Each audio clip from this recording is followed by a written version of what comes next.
नमस्कार, ताल ठोक के देख रहे हैं आप। शाम के 5 बज रहे हैं। मैं हूं आपके साथ रोहित सरदार।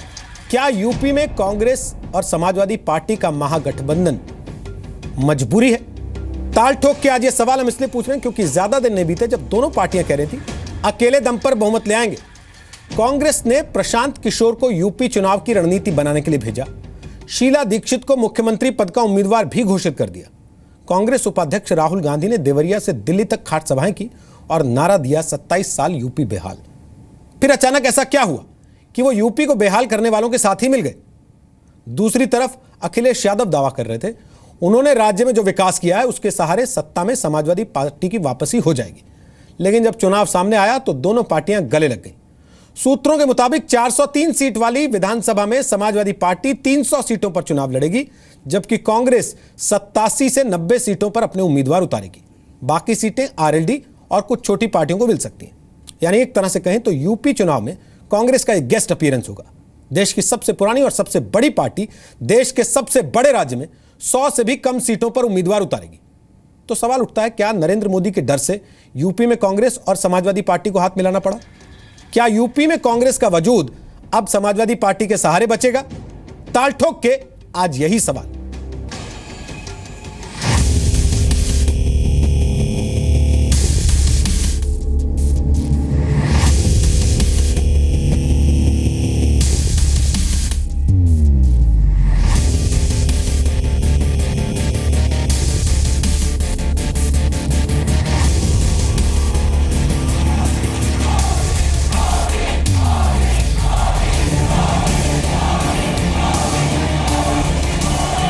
आज काल हो जाएगा। आज ही सर, आज ही काल। मैं समझता हूँ इसका स्वागत होना चाहिए और अब समय है कि ऐसी जो विघटनकारी ताकतें उनको मुंह तोड़ जवाब दें और जनता में किसी भ्रम की स्थिति ना हो, इसलिए एकजुट होकर उनको सामना करें, लड़ें।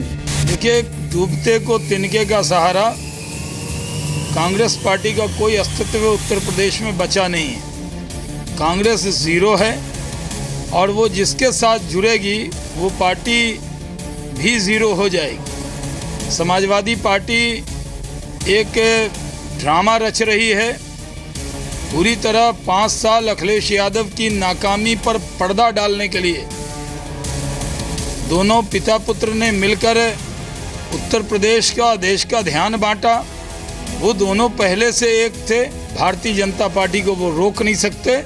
भारतीय जनता पार्टी पूरी ताकत से लड़ेगी और उत्तर प्रदेश में सरकार बनाएगी। चुनाव देश का चुनाव है, उत्तर प्रदेश का नहीं है। सांप्रदायिक ताकतों को उखाड़ फेंकना है तो थोड़ा सा भी वोट का बंटवारा नहीं हो, सब सहेज के एक साथ गठबंधन बना के अब भाजपा के और तानाशाही रवैया अपनाने वाले प्रधानमंत्री को एकदम दांत खट्टा कर देना। अखिलेश यादव अब टूटी हुई बैसाखियों के सहारे फिर से सत्ता में आना चाहते हैं। कांग्रेस पार्टी के बारे में भी देश में लोग जानते हैं। ये दंगाई पार्टियां एक होकर लोगों को वोट के लिए बहकाना चाहती हैं। देश की जनता सावधान है, उत्तर प्रदेश की जनता सचेत है। बहन मायावती जी पूर्ण बहुमत से उत्तर प्रदेश में 5वीं बार मुख्यमंत्री निसंदेह बनेंगी। जो भी कांग्रेस ने फैसला किया है वो कांग्रेस का निजी मामला है और समाजवादी पार्टी, मैंने पहले ही कहा था, साइकिल पंचर नहीं होगी।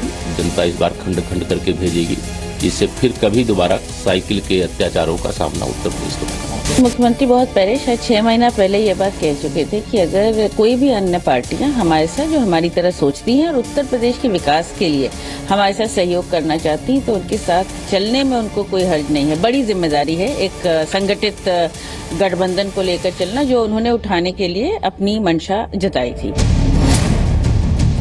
ताल ठोक के आज का पहला सवाल, क्या यूपी में मजबूरी की वजह से हो रहा है महागठबंधन? दूसरा सवाल, क्या अब समाजवाद के सहारे कांग्रेस का वजूद है? तीसरा सवाल, क्या यूपी में कांग्रेस की पीके पॉलिटिक्स फेल हो गई? चौथा सवाल, क्या यूपी चुनाव में कांग्रेस का गेस्ट अपीयरेंस होगा? और ताल ठोक के आज का 5वां सवाल, क्या नरेंद्र मोदी के डर से महागठबंधन हो रहा है?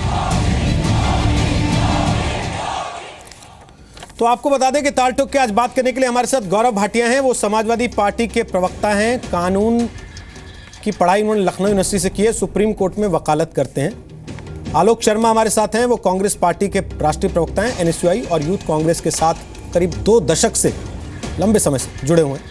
संबित पात्रा हमारे साथ हैं, वो भारतीय जनता पार्टी के राष्ट्रीय प्रवक्ता हैं, वैसे सर्जन हैं और पार्टी की सेंट्रल कमेटी का हिस्सा भी हैं, उसके सदस्य भी। रामदत्त त्रिपाठी साहब हमारे साथ हैं, वरिष्ठ पत्रकार हैं, उत्तर प्रदेश की राजनीति पिछले करीब 2 से ढाई दशक से वो कवर कर रहे हैं। 21 साल तक बीबीसी के लखनऊ ब्यूरो चीफ रहे हैं। और मेरे सहयोगी विशाल पांडे लखनऊ से हमारे साथ इस वक्त लाइव मौजूद हैं, समाजवादी पार्टी के दफ्तर के बाहर हैं।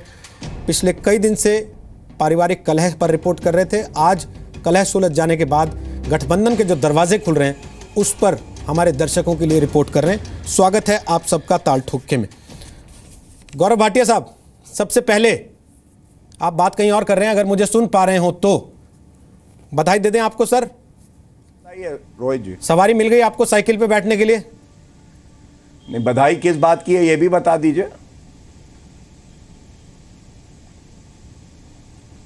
सर कहा तो साइकिल पे बैठने के लिए सवारी मिल रही है, इसकी बधाई दे दें या इंतजार करें अभी औपचारिक ऐलान हो जाने का, प्रेस कॉन्फ्रेंस हो जाने का? नहीं रोहित जी, पहली बात तो औपचारिक ऐलान जब होगा उसके बाद ही आप बधाई दीजिएगा। और दूसरी बात यह है कि जब साइकिल की रफ्तार बहुत तेज है और विकास की तरफ अग्रसर है, साइकिल जीत की तरफ अग्रसर है, तो बैठने वाले भी बहुत होंगे। तो मेरे को खुशी है कि आप पत्रकार होने के नाते मुझे बधाई देना चाहते हैं। मैं इतना ही कहूँगा, एक दिन इंतज़ार करिए, सही समय पे ज़रूर आपसे बधाई लूँगा।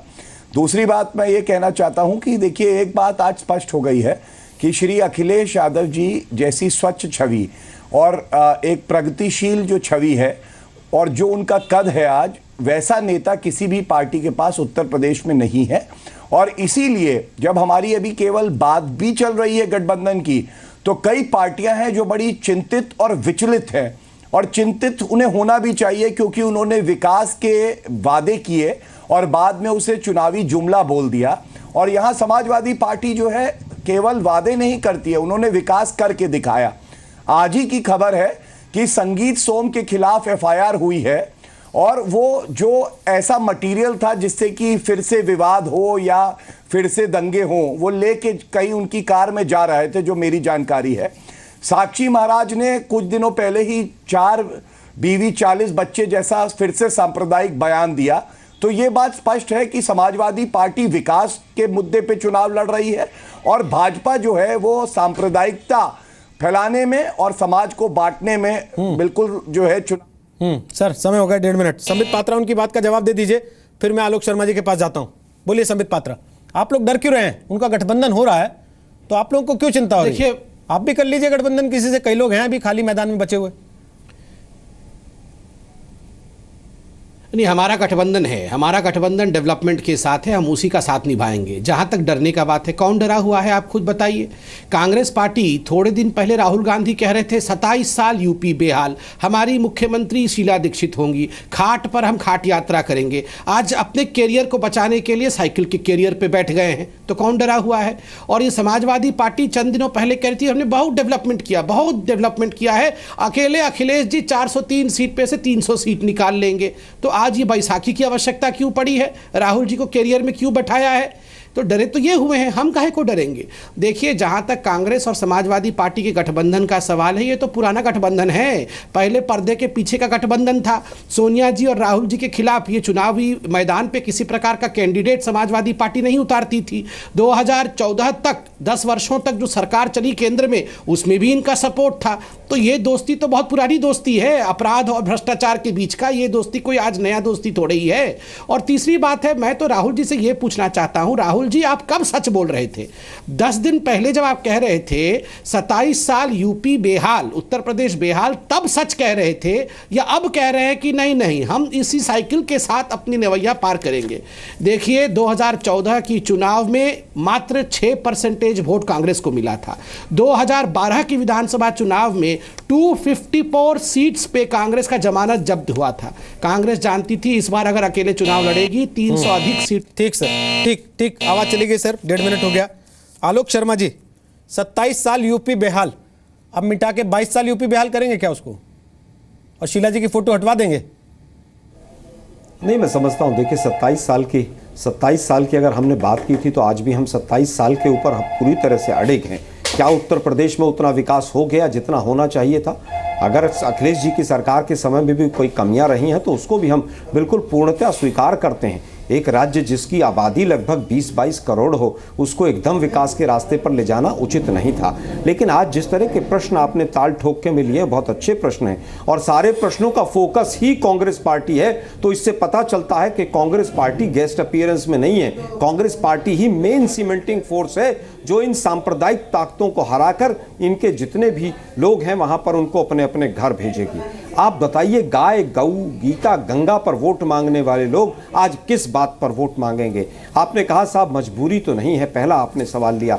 मैं समझता हूं बिल्कुल मजबूरी है। आज आपने आखिरी सवाल लिया क्या बाकी लोग सब मोदी जी से डर गए हैं? मैं बिल्कुल एक्सेप्ट करता हूं कि आज देश की मजबूरी है कि एक ऐसा व्यक्ति जिससे पूरा देश डरा बैठा है, उसको उसकी अपनी आईने में उसकी तस्वीर दिखानी जरूरी है कि आपने जिस तरह से सामाजिक ताने बाने को, आर्थिक ताने बाने को और देश के विकास को पूरी तरह से अवरुद्ध कर दिया है, उसके बाद भी अगर आप नहीं रुक रहे हैं तो आपको रोकना जरूरी है। आप जिस तरह से अपने तुगलकी फरमान के द्वारा देश को बर्बादी के रास्ते पर ले जा रहे हैं, तो ये मजबूरी है आज देश की और देश डरा हुआ है। और याद रखिए कि कांग्रेस पार्टी गठबंधन की तरफ जो आगे बढ़ रही है, डेढ़ मिनट हो गया सर, 1.5 मिनट हो गया सर। त्रिपाठी जी, अगर काम बोलता तो 80-90 सीट कांग्रेस को देने को तैयार हो जाती क्या समाजवादी पार्टी?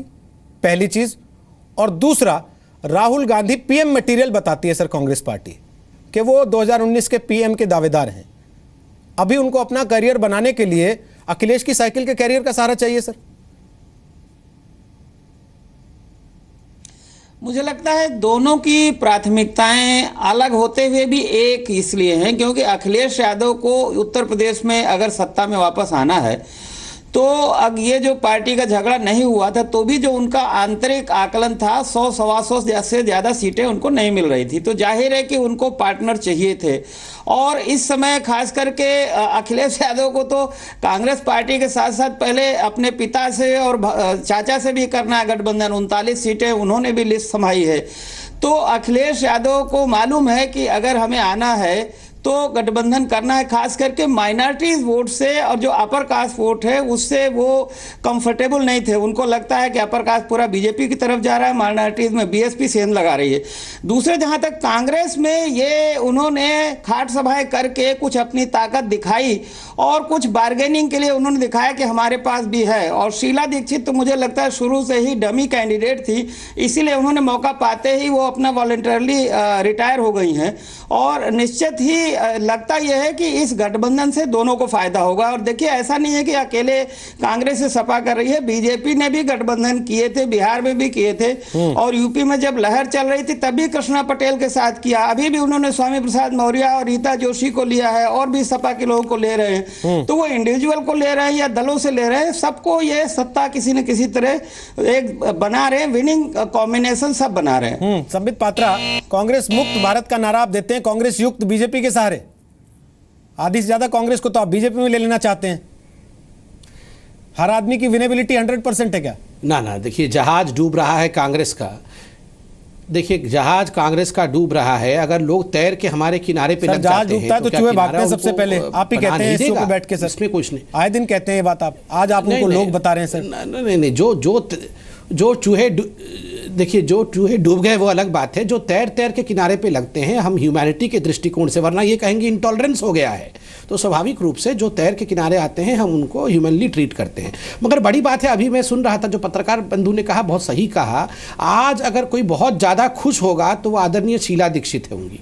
वो कह रही होंगी जान बचे लाखों पाए, बेकार को मेरे को लेके धूप में यहाँ वहाँ बस में घुमा रहे थे, वो आज इतनी खुश हैं कि मैं उनको देख रहा था टीवी पे सुबह से, उनके जुबान से इतनी मुस्कुराहट छुपाई नहीं छुप रही थी, वो मुस्कुरा के बोल रही थी नहीं मैं घर बैठ जाऊंगी, मेरा काम खत्म हो गया। बताइए, कांग्रेस जो किसी जमाने में 132 साल पुरानी पार्टी कहती है, 132 साल पुरानी पार्टी है, किसी जमाने में मेन प्लेयर होया करती थी, बाकी पार्टी उसके इर्द गिर्द घूमते थे कि चलो हमें। समय खत्म हो गया। मैं सवाल पूछना चाह रहा था लेकिन वापस आके पूछूंगा आपसे, आगे फिर से पूछ लूंगा वो सवाल। आलोक शर्मा, आप काफी मुस्कुरा रहे थे इस बात पे। आपने कहा कि कांग्रेस सेंट्रिक है, इसीलिए आप लोग कांग्रेस के सवालों पे चर्चा कर रहे हैं। सर, सवालों पे चर्चा तो इसलिए भी है कि कांग्रेस 150 साल पुरानी पार्टी है सर, इस देश की सबसे बड़ी पार्टी है। आपसे मैं अगला सवाल पूछूं उसके पहले इसी कार्यक्रम का एक छोटा सा हिस्सा कुछ दिन पहले का आपको दिखाता हूं, फिर उसके बाद आप जवाब दीजिएगा। सुनिए आपके सहयोगी राजीव त्यागी इसी कार्यक्रम में बैठ के इसी गठबंधन के लिए, जिसके तहत आज आप अखिलेश की सरकार को डिफेंड कर रहे हैं, ये कहते हुए कि अरे इतना बड़ा राज्य है, इतनी बड़ी आबादी है, हाय कैसे पूरा विकास कर देते। देखिएगा उन्होंने क्या कहा था, सुन लीजिए। अखिलेश यादव से नहीं पूछेंगे या कि अभी बातचीत चल रही है साहब, आप कितनी सीटों पे चुनाव लड़े, हम कितनी सीटों पे, हमारा गठबंधन किन शर्तों पे होगा, इसलिए आज अपन चुपचाप रहेंगे, अखिलेश जी के खिलाफ कुछ नहीं बोलेंगे। ये प्लानिंग है तो बताइए फिर ऐसा कि साहब हमारी डील चल रही है, डील हो जाएगी उसके बाद बोलेंगे क्या करना है क्या नहीं करना। समाजवादी पार्टी से नहीं है, अभी तो मैं बोल रहा हूं ना सर, डील चल रही है, जब डील हो जाएगी उसके बाद तय करेंगे कितना खिलाफ बोलना है, कितना पक्ष में किसके। कोई डील नहीं हो रही है, कोई डील नहीं हो रही है, कोई डील नहीं हो रही है। रोहित जी, विनम्रता पूर्वक कहना चाहूंगा, समाजवादी पार्टी से कोई गठबंधन की बात नहीं है, ना होगा। त्यागी जी अधिकृत तौर पे कह रहे हैं कि कोई गठबंधन नहीं हो रहा समाजवादी से आपका, और हो गया तो आप प्रवक्ता नहीं रहेंगे, कांग्रेस को छोड़ देंगे। अधिकृत तौर पे छोड़ देंगे पार्टी, अगर हो गया समाजवादी पार्टी से गठबंधन, बिल्कुल छोड़ दूंगा, अधिकृत तौर पे कह रहा हूं। आलोक जी, सवाल पूछूं या ऐसे ही बोलना चाहते हैं? देखिए मैं समझता हूं, नहीं आप सवाल भी पूछना चाहें तो आप स्वतंत्र नहीं, आप बोलिए सर, आप समझ ही गए तो बोलिए। सवाल क्या है मैं उसका उत्तर ही दे देता हूं। आप जो समझ गए बोलिए सर। जिस दिन बिल्कुल जिस दिन रोहित जी, जिस दिन का ये शो है, उस दिन तक मुझे नहीं लगता कहीं पर कोई गठबंधन की बातचीत थी। अभी 3 दिन पहले तो सिंबल का तय हुआ है, इलेक्शन कमीशन ने तय किया है कि कौन सिंबल पर कौन लड़ेगा। मैं समझता हूं गठबंधन किससे होता यही तय नहीं था, तो स्वाभाविक है कि उस समय पर गठबंधन होगा कि नहीं होगा ये इंपॉर्टेंट नहीं था। लेकिन आज जो प्रॉब्लम है, अभी तो गठबंधन औपचारिक तौर पर अनाउंस भी नहीं हुआ। आज देखिए बीजेपी किस तरह से, बीजेपी का बैंड बजा हुआ है, बीजेपी के पंजे उखड़ गए हैं। बिहार की जो सिचुएशन थी वो रिपीट होती हुई इनको नजर आ रही है। कई प्रवक्ता तो कल रात को सुना है सोए नहीं है पूरी रात कि कैसे इस गठबंधन के इस प्रभाव को, इस प्रचार को, इस प्रवाह को कैसे रोका जाएगा। जो स्टैंप पेपर लेकर बैठते थे प्रवक्ता महोदय, अभी जो बीजेपी के बैठे हुए हैं बिहार के समय में, आज वो खाली कागज और कलम लेके बैठे, स्टैंप पेपर घर छोड़ आए हैं कि हम जीतेंगे। हमारा मुख्य सवाल यह है कि यूपी ने आपको 73 सांसद दिए, आपने यूपी को क्या दिया? ठीक सर, ठीक, वापस आऊंगा तब घड़ी हट जाएगी सर, तब खुल के बोलिएगा। गौरव भाटिया, राजीव त्यागी जिस शो में थे आप भी थे, आप उस दिन नहीं बोले क्योंकि आपको पता था गठबंधन पे बातचीत चल रही है, इसलिए आपने कोई ऐसा दावा नहीं किया कि मैं प्रवक्ता का पद छोड़ दूंगा, गठबंधन हो गया तो मैं आऊंगा नहीं टीवी पर, गठबंधन हो गया तो मैं राजनीति से संन्यास ले लूंगा, गठबंधन हो गया तो, क्योंकि आप जानते थे कि बातचीत चल रही है। आलोक जी भले उसको आज भी छुपाने की कोशिश कर रहे हो, पर मेरा सवाल है सर, अगर काम बोलता है तो फिर अखिलेश का काम बोल लेगा ना सर, उसमें राहुल गांधी की फोटो लगाने की क्या जरूरत है आपको? या आप लोगों ने कॉन्ट्रैक्ट लिया है कि राहुल जी का करियर हम बनाएंगे, पीके से नहीं बनेगा? बहुत अच्छा, नहीं आपका बहुत अच्छा प्रश्न है और मैं उसका उत्तर भी देता हूं कुछ ना छुपाते हुए। उत्तर प्रदेश में 4 पार्टियां मेजर लड़ती थी, और अगर आप कई पिछले विधानसभा के और लोकसभा के इलेक्शन देखे हैं तो 1 और 2% से भी जो है 50 से 100 सीटों का फैसला होता है विधानसभा में। अब समाजवादी पार्टी अगर किसी दल को पाती है कि विचारधारा का मेल है, और जब मैं कहता हूं विचारधारा का मेल तो मैं खासकर पंथ निरपेक्षता और समाजवाद की बात कर रहा हूं, और जो एक सांप्रदायिक राजनीति का जन्म भाजपा ने किया है देश में, उत्तर प्रदेश में, उसका खात्मा हम ज्यादा ताकत से कर सकते हैं। तो इसमें कोई बुराई नहीं है कि ऐसे दलों में आपस में बातचीत हो, और मैं समझता हूं कि जहां हम 225 सीटें पाते, अगर कोई गठबंधन विचारधारा से मेल खाता हुआ बने और हम 300 और 350 सीटें पहुंचे और जो फिरका परस्त ताकतें हैं वो खत्म हो जाए तो ये बहुत अच्छी बात है। दूसरी बात मैं ये कहना चाहता हूं कि आज ही इतनी दुखद एक खबर आई कि संगीत सोम की जो ऑथराइज गाड़ी थी उसमें मुजफ्फरनगर दंगों की सीडी बांटी जा रही थी। साक्षी महाराज ने क्या कहा मैं कह चुका हूं। क्या ये दुखद नहीं है कि नरेंद्र मोदी जी विकास पे चुनाव लड़ते हैं और कहते हैं हम विकास देंगे, लेकिन आज ठीक सर, समय चला गया, वापस आता हूं आपके पास। विशाल पांडे, सारी बातों पे मैं आपसे एक कमेंट चाहता हूं। आप क्योंकि बहुत दिन से लखनऊ में हैं, आपको लगता है घर का झगड़ा हो गया, सड़क पे आ गया, अखिलेश यादव को अपना एक छत्र राज स्थापित करने के लिए ये सब पूरा कार्यक्रम आयोजित करना पड़ा, इसलिए अब राहुल गांधी का सहारा भी लेना पड़ रहा है? वरना 2 महीने पहले की पोजीशन में होते तो अकेले लड़ते, परिवार के साथ होते तो?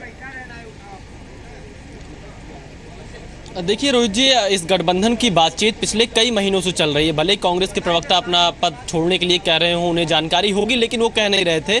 लेकिन यहाँ पर ये सियासी गठबंधन पिछले कई दिनों से चल रहा है और शीला दीक्षित तो पिछले कई महीनों से यूपी के दौरे पर भी नहीं आ रही थी, राहुल गांधी के कार्यक्रमों में भी नहीं आ रही थी। यहाँ पर अखिलेश और कांग्रेस दोनों की मजबूरी है, क्योंकि कांग्रेस पूरी तरीके से, अगर आप कहेंगे तो उत्तर प्रदेश में अपनी जमीन खोती हुई जा रही थी। तो उसको अगर अखिलेश यादव का सहारा मिल गया, जिस तरीके से उम्मीद है कि आज शाम तक या कल तक गठबंधन का ऐलान हो जाएगा, तो कांग्रेस को जीवनी मिल सकती है। दूसरी तरफ अखिलेश यादव के सामने जो सबसे बड़ी चुनौती है कि इतना बड़ा विद्रोह करके अपनी पार्टी में और उसके बाद वो राष्ट्रीय अध्यक्ष बने हैं, तो उनके सामने सबसे बड़ी चुनौती अपनी साख बचाने की है, दोबारा सरकार लाने की है। और अखिलेश यादव को यह पता है कि अगर मुस्लिम वोट बैंक बिखर गया तो उनके इस सपने पर ब्रेक लग सकता है, और इसीलिए वो कांग्रेस को साथ लेकर, ताकि मुस्लिम वोट बैंक बिखरे ना, वो चुनावी मैदान में जा रहे हैं। लेकिन इस महागठबंधन से पहले ही कांग्रेस की तरफ से रोहित जी बात थोड़ी थोड़ी बिगड़ती हुई दिखाई पड़ी, क्योंकि राष्ट्रीय लोकदल को भी इस महागठबंधन में शामिल होना था। पर जिस 20-22 सीटों पर राष्ट्रीय लोकदल को मिलनी थी पश्चिमी उत्तर प्रदेश में, उनमें से लगभग 18 सीटों पर कांग्रेस अपने उम्मीदवारों की लिस्ट अखिलेश यादव को दे चुकी है, जिसके बाद से राष्ट्रीय लोकदल के गठबंधन में शामिल होने को लेकर सस्पेंस बरकरार है। तो कह ये सकते हैं कि फिलहाल दोनों की मजबूरी है और इसीलिए एक साथ गठबंधन करके सामने आ रहे हैं। ठीक, त्रिपाठी जी, आपको लगता है मायावती को अंडर एस्टिमेट कर रहे हैं इस पूरे चुनाव में? कौन अंडर एस्टिमेट कर रहा है? बीजेपी भी, कांग्रेस भी, समाजवादी पार्टी भी। नहीं, मुझे लगता है अंडर एस्टिमेट नहीं कर रहे हैं। और इसीलिए आप देखिए कि कांग्रेस और समाजवादी पार्टी एक होने की कोशिश कर रहे हैं, इसीलिए क्योंकि उनको ये खतरा है, क्योंकि मायावती ने 2 काम किए हैं। देखिए, इसमें कोई दो राय नहीं कि दलित उनका एकजुट है। उसके अलावा उन्होंने कैंडिडेट्स में उन्होंने सामाजिक एक इस तरह हर सीट का अलग अलग संतुलन रखा है। बड़ी तादाद में उन्होंने ओबीसी, अपर कास्ट सब दिए हैं, ताकि वो अपनी बोनस वोट के साथ अपना माइनॉरिटीज को रिझाने के लिए कर रहे हैं। तो मुझे लगता है इसीलिए दोनों, कांग्रेस और सपा भी कर रही है और बीजेपी भी इसीलिए दूसरे दलों को, लोगों को ला रही है। इसमें मुझे नहीं लगता कि उन लोगों को कोई गलतफहमी है। और जहां तक कांग्रेस का सवाल है, कांग्रेस का जो एम है वो विधानसभा में सिर्फ इतना ही है कि अखिलेश यादव अगर दोबारा लौटें तो उनकी वैसाखी पर रहें, आगे वो बार्गेन कर सके। और दूसरी बात, कांग्रेस का जो मुख्य लक्ष्य है कि जो माइनॉरिटीज वोट है, जो 89 के बाद से वापस कम आ रहा था या नहीं आ रहा था, उनको वापस लाना। और जो मुलायम सिंह यादव का एक तरह से बड़ा अधिकार था माइनॉरिटीज वोट पे, उनको हटाना रास्ते से। और मुझे लगता है जो समाजवादी पार्टी में ये जो झगड़ा हुआ है, उसके पीछे भी कांग्रेस का कहीं ना कहीं शायद थी। उन्होंने अखिलेश यादव को इस बात के लिए प्रोत्साहित किया कि आप अपने पिताजी की छाया से मुक्त होकर आइए। और जो मुलायम सिंह यादव एक बड़े रोड़ा उनके लिए बने हुए थे, उसको भी उन्होंने हटाने में कामयाबी पाई है। क्योंकि लगातार कांग्रेस की तरफ से कहा जाता रहा कि बीजेपी हवा दे रही है समाजवादी परिवार के झगड़े को। आज आप कह रहे हैं कि कहीं ना कहीं कांग्रेस ने अखिलेश यादव को भरोसा दिया था कि पिता के साए से निकलिए, हम आपके साथ हैं।